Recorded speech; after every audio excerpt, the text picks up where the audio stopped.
कश्मीर में मुझे इतने ज़बरदस्त किस्म की जड़ी बूटियाँ नज़र आई, जिसमें से उनकी एक तो पुदीना था, वो मैं लेकर भी आ गई।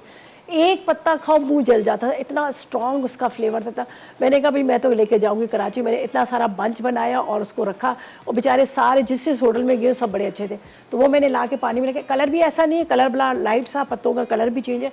और वो पुदीना इतना फ़ायदेमंद है, जिस तरह से होता है ना कभी आधी रात के टाइम पे किसी को जैसे वॉमिट ही हो रही हो, अक्सर ही होता है ना कुछ हमने ओवर ईटिंग कर ली, तो वो बस 2-3 पुदीने के पत्ते डालो, इलायची डालो, एक लौंग डालो और एक चुटकी जितनी आपने चाय की पत्ती डाले, और वो पियो अदरक डाल के।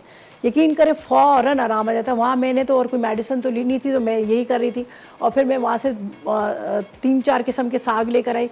आधा तो उसमें से ख़राब हो गया, आधा बच गया, लेकिन वो मैंने ज़रूर बनाया। मुझे वहाँ जाके ना काफ़ी चीज़ों का पता चल गया, नॉलेज के। सब कहते हैं अरे रिदा आपको पता है? मैंने कहा हाँ, मुझे कुछ कुछ चीज़ों का पता चला।